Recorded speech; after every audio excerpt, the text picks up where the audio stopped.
Coming up on this week's Eastern Conference edition of the Locked On NHL podcast. Just one game tonight in the Eastern Conference, Ottawa and Detroit. So everyone else is at the All-Star break. Who's in that should be out by the end of the season, and vice versa? Who's going to jump in and take their spot? All that, plus The Athletic put out a pair of articles we have to get into. One is a player survey. The other, the prospect pool rankings. That's all coming up on today's edition of the Locked On NHL podcast. It's your team every day.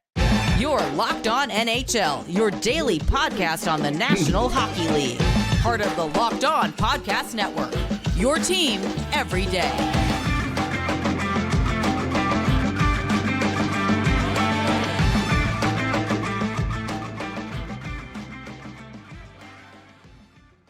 Hello and welcome to this Wednesday, January 31st edition of Locked On NHL. I'm Ross Levitan. You can find me 5 days a week over at Locked On Ottawa Senators. Today, I'm joined by Gil Martin, the host of Locked On New York Islanders. A reminder, we are free and available on all podcast platforms. You can also catch us on YouTube, where we have local experts on the biggest stories 5 days a week. That's the beauty of the Locked On Podcast Network. And shout out to the everydayers out there who get their information from diehard fans who are dialed in as well.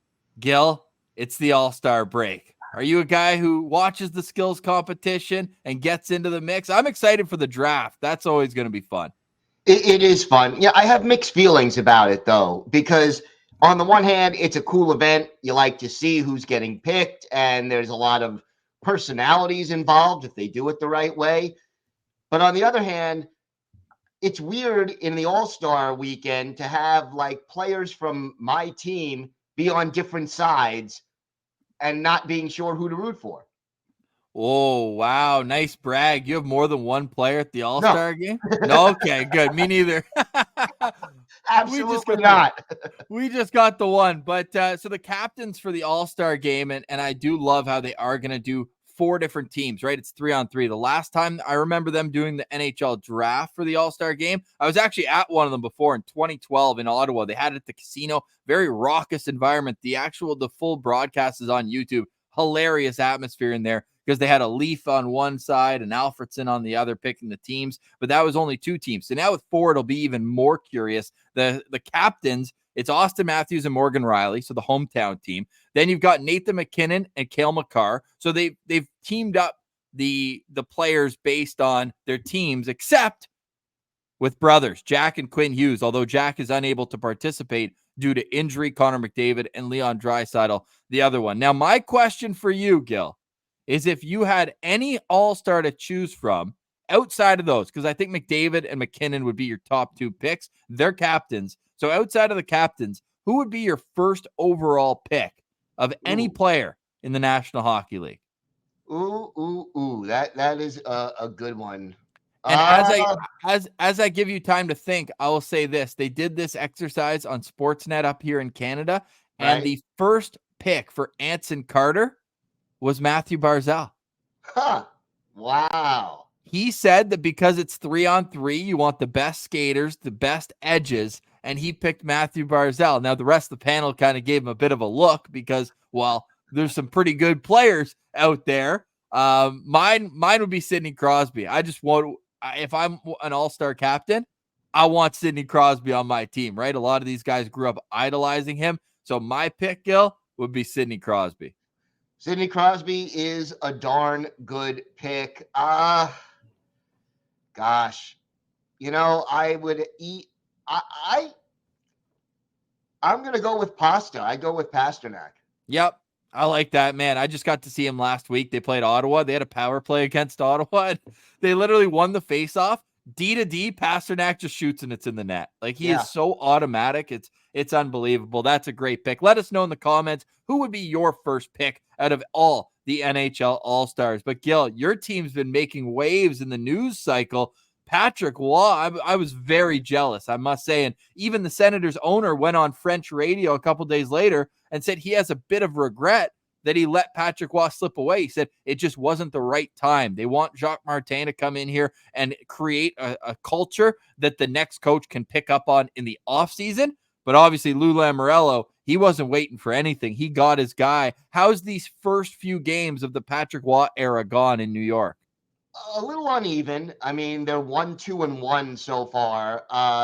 And look, obviously, it's going to take time to unlearn some of the bad habits that were creeping in under the old regime. You could see what Watt is trying to do, but it's going to take a little time.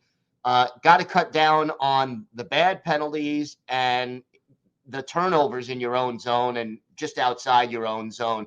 Those two things have really hurt the Islanders throughout the year, and sort of just the way they retreat a little too much when the opposition skates the puck into the offensive zone.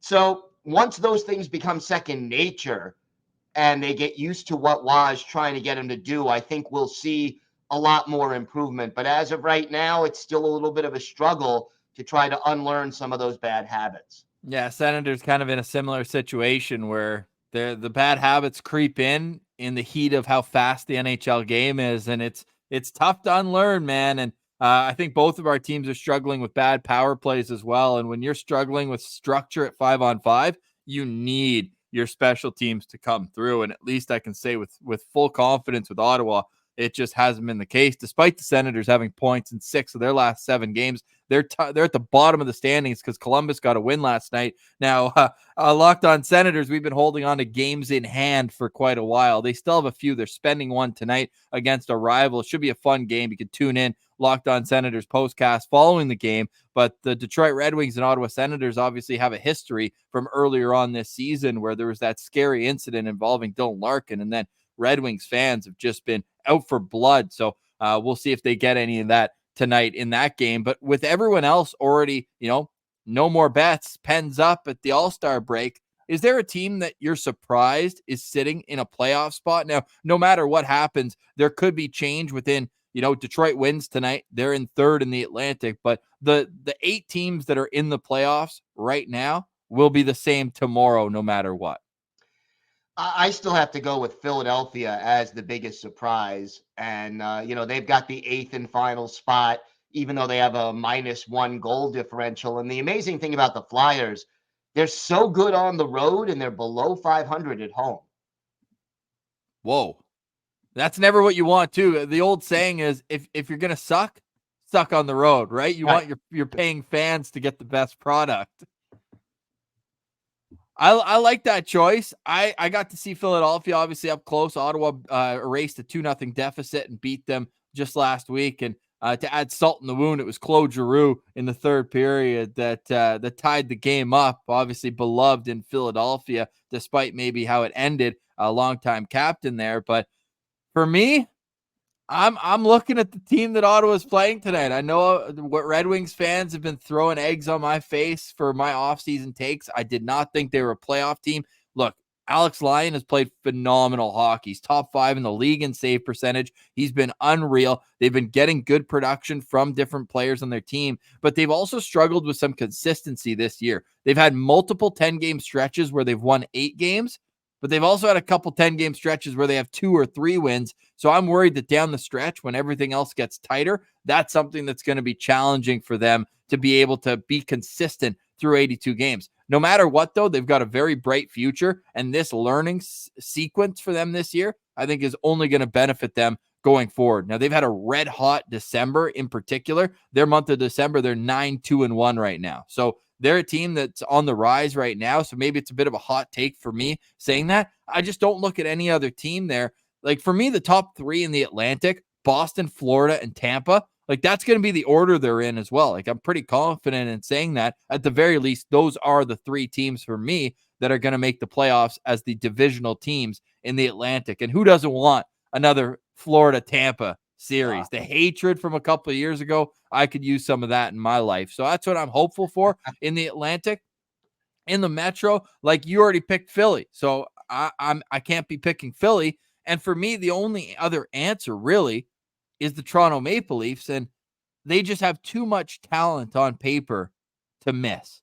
I can't see a world where they miss the playoffs. Now, I've got a stat for you about Toronto that might blow your mind. So the Ottawa Senators have 15 regulation wins this year, right? They're at the bottom of the Eastern Conference. The Toronto Maple Leafs have one more regulation win than the Ottawa Senators. They are making their mark in 3-on-3 overtime where all their skill players can have as much time and space as possible. They've got 9 wins past regulation this season, which is pretty unbelievable when you think of it. This could be a bit of a, reset year. They've got the new manager in Brad Treliving. He's going to try to set things up how he wants. They got the big extension done with William Nylander. But look, if Ilya Samsonov can at least give them adequate goaltending, they have to be the team that makes the playoffs as a team that hasn't missed since 2015. So just based on that history and, the top end skill in Toronto, I'd rather bet on them than in Detroit right now. I'm going to go with the Detroit Red Wings as my team to miss that's currently in at the All-Star break. Wow. Coming up next, if a team comes out, somebody else has to jump in. So who is that going to be? We'll discuss, plus a pair of great articles from The Athletic that we will get into in the final segment of today's show. I'm Ross Levitan from Locked On Senators. That's Gil Martin from Locked On New York Islanders. And we've got more Locked On NHL next, right here. Stay tuned.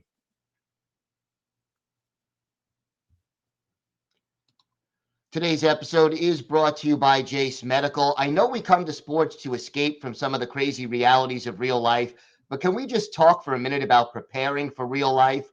According to the FDA, pharmacies are running out of antibiotics like amoxicillin right in the middle of the worst flu season in over a decade. This is scary. I can't imagine a more helpless feeling than if one of my loved ones or kids got sick and a supply chain issue kept them from the life-saving medication they needed. Thankfully, we'll be okay because of Jase Medical. The Jase case is a pack of 5 different antibiotics to treat a long list of bacterial illnesses like UTIs, respiratory infections, skin infections, and others. And this stuff could happen to any of us. Visit jasemedical.com and complete your physician encounter. It'll be reviewed by a board-certified physician, and your medications will be dispensed by a licensed pharmacy at a fraction of the regular cost. It's never been more important to be prepared than today. So go to jasemedical.com and use offer code LOCKEDON to get $20 off your first order. Today's episode is also brought to you by FanDuel. Happy Super Bowl to all who celebrate from FanDuel, America's #1 sportsbook. If you're like me, Super Bowl Sunday is all about scoring the best seat on the couch, grabbing your favorite football snacks, and placing some super bets. And FanDuel, they have so many ways for you to end the season with a W or 2 or even 3. Not only can you bet on who's going to win Super Bowl 58, but FanDuel also has bets for which players will score a touchdown, how many points will be scored, and so much more. New customers join today and you'll get $200 in bonus bets if your first bet of $5 or more wins. Just visit FanDuel.com/lockedon to sign up. That's FanDuel.com/lockedon. Make every moment more with FanDuel, an official sportsbook partner of the NFL.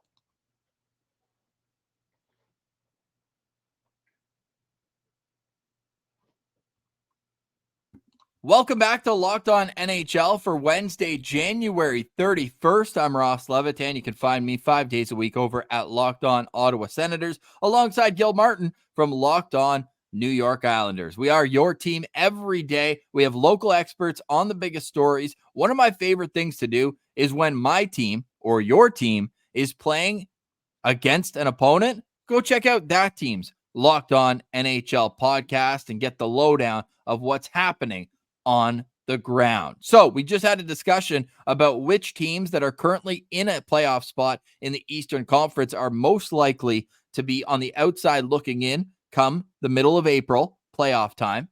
Gil says Philly. I say Detroit.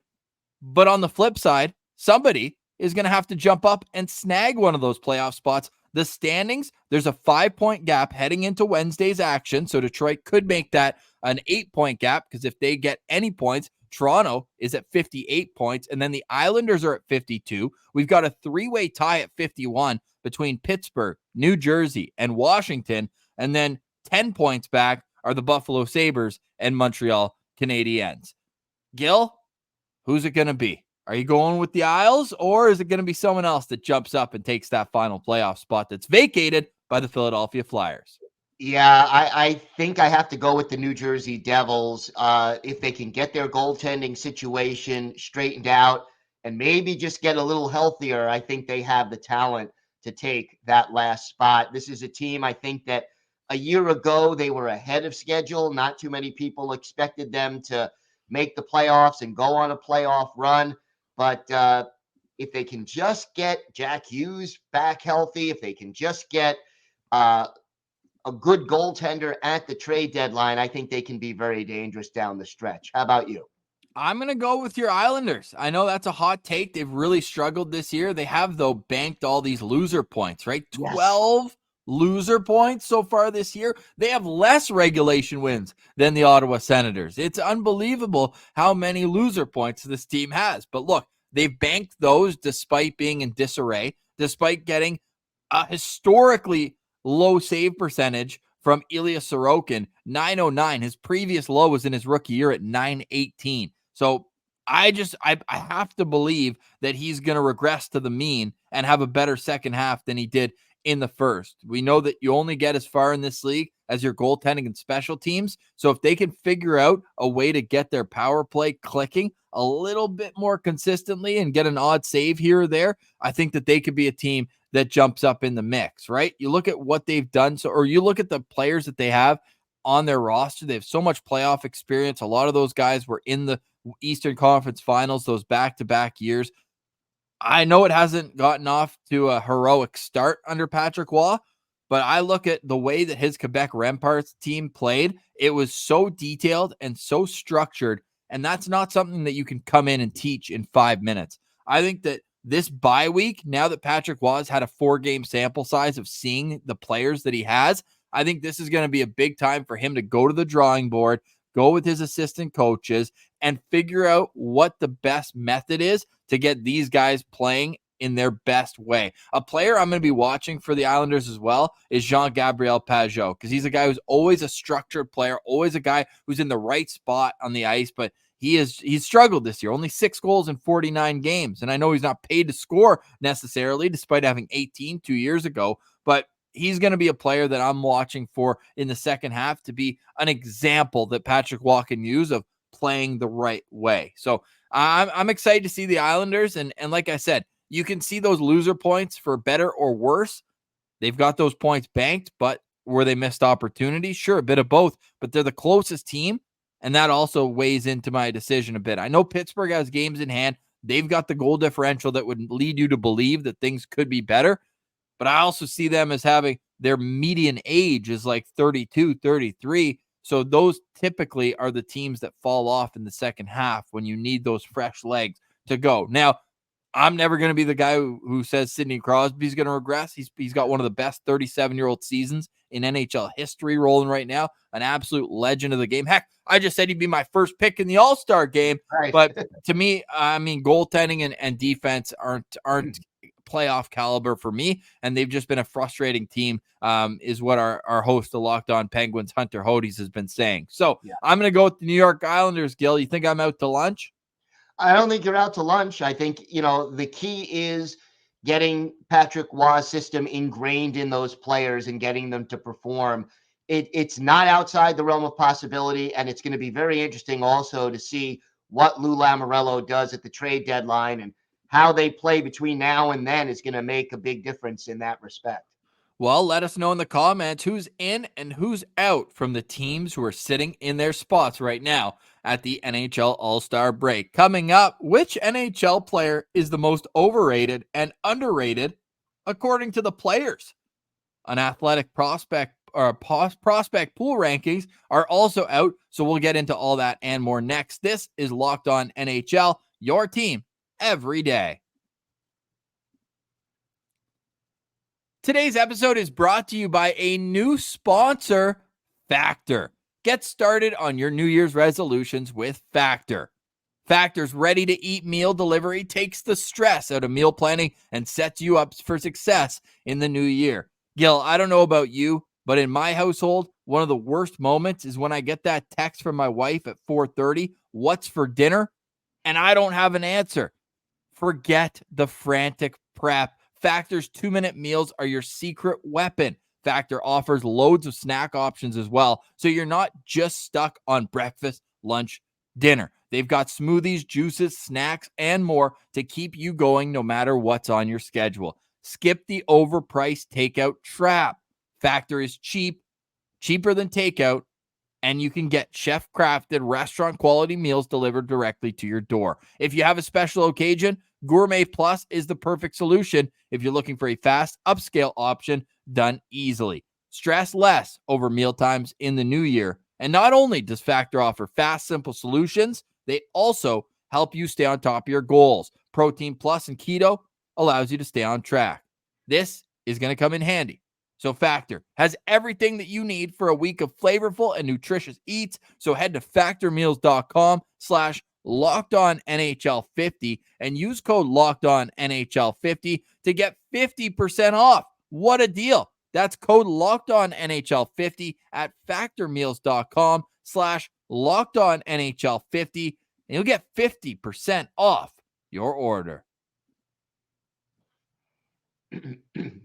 All right, welcome back. Final segment, Locked On NHL Eastern Conference Edition. A reminder that you can follow all our great Locked On NHL shows wherever you get your podcasts, including on YouTube. Here at Locked On NHL, we have different themes every single day of the week. Tomorrow, we're going to hand it over to the fellas who've got your power rankings. Those are always a blast. We have our votes for the entire network, and they break down who's too high, who's too low, and they get into all that. Then Gil will have your Friday show with Locked On Flyers host Rachel Donner.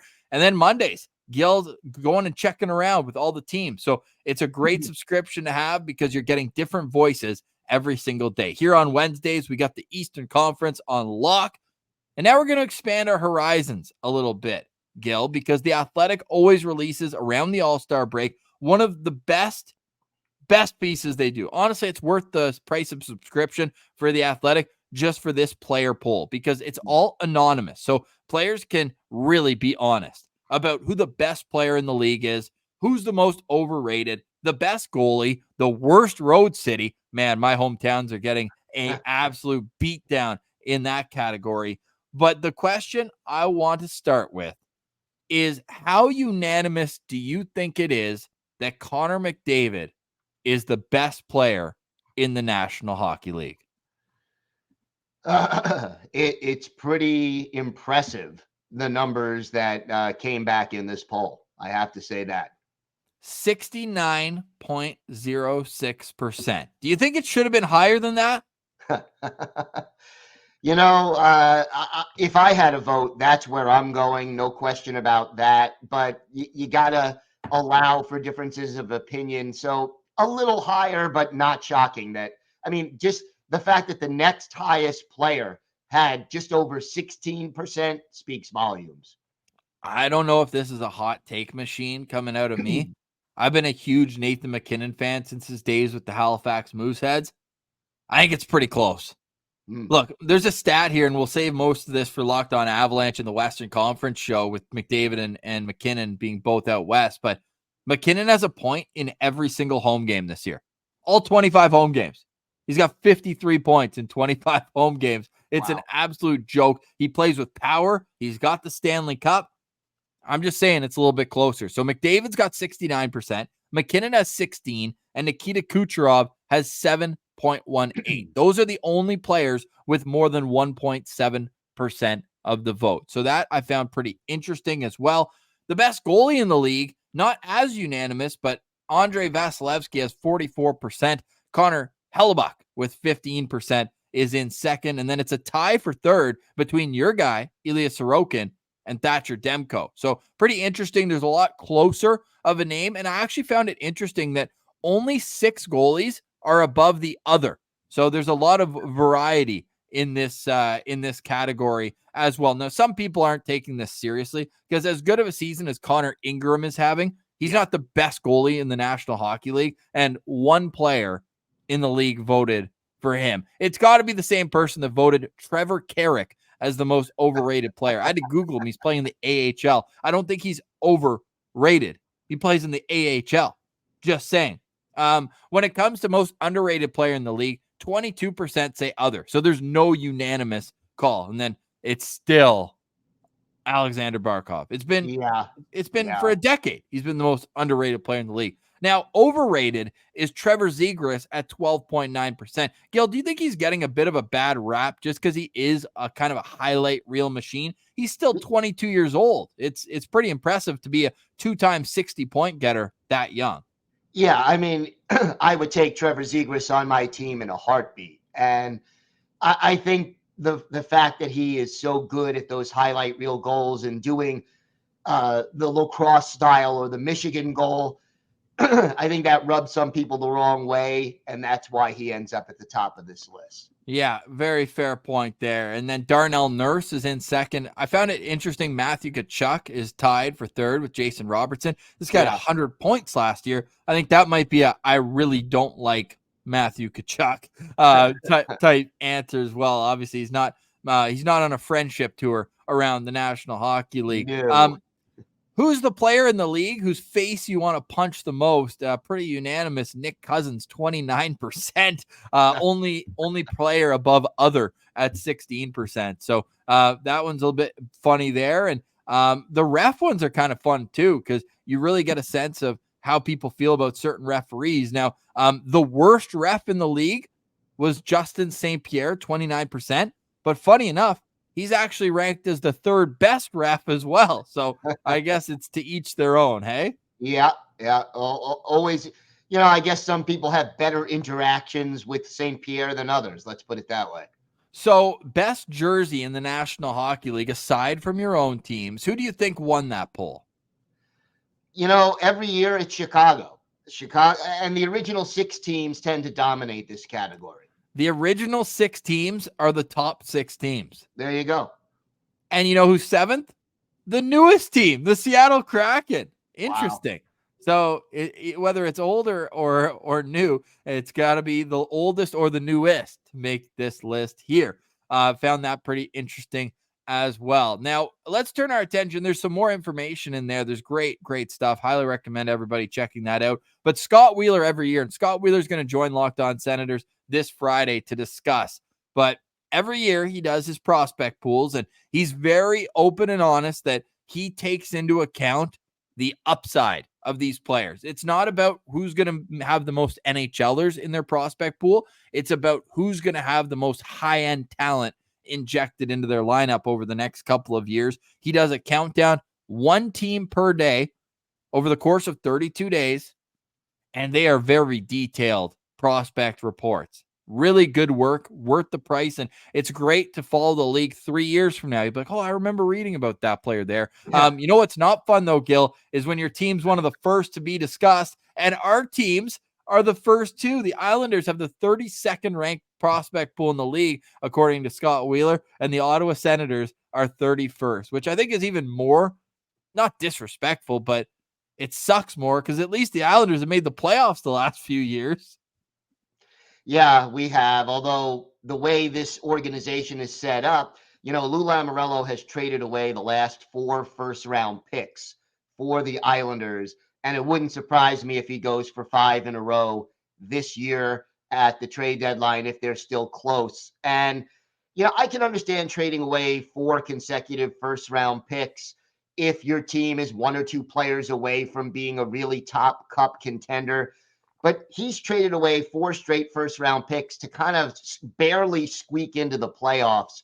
And the result is you've got a very, very sparse prospect pool. In fact, Hadi Kalakesh of Locked On NHL Prospects, when he did a guest spot on Locked On Islanders, he described the Islanders prospect pool as more of a puddle. So it's not great. And look, it's not that the trades for these first-round picks have been bad deals. You got Bo Horvat, you got Alexander Romanov, you got J.G. Pageau, Kyle Palmieri, players who have definitely contributed. But for the long-term health of the franchise, we got a lot of no-trade clauses, a lot of questionable contracts for too many years and too much money, and you don't have the prospects to replace these guys. Yeah, for Ottawa, they traded away their last 2 first-round picks for Alex DeBrincat and Jacob Chychrun. The DeBrincat one didn't work out. Now, they got a first-round pick back. However, it's the Boston Bruins first-round pick, so they traded away 7th overall, and it looks like they're going to get a late 20s pick back. So that was just very poor asset management. With Chychrun, think he's a good player. We'll see. The jury's still out. They gave up 12th overall for him. They didn't draft in the first 3 rounds in the last draft, so it kind of makes sense that you're going to have a bit of problem. And new regime in Ottawa, new general manager, new president of hockey operations, a whole new management structure, new ownership. So I'm curious to see, because they used to just draft for character and grit and character.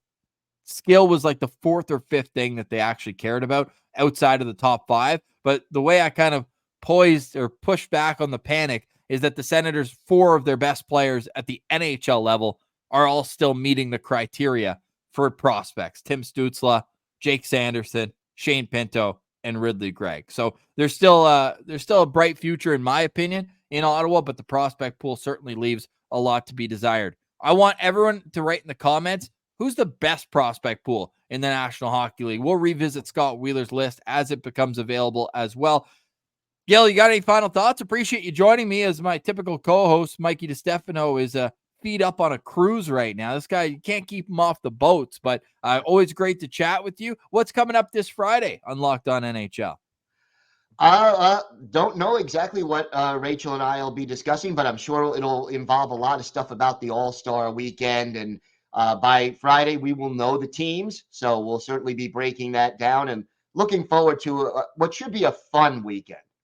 I want everyone to comment as well. Who's going to be the last pick? Forget who's going to be the first pick, Gil. Who's going to be the last pick? I could see.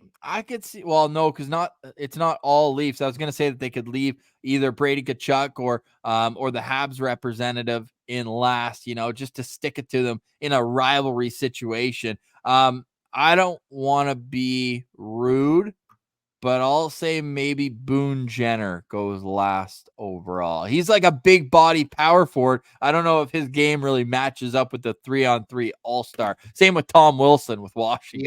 Yeah.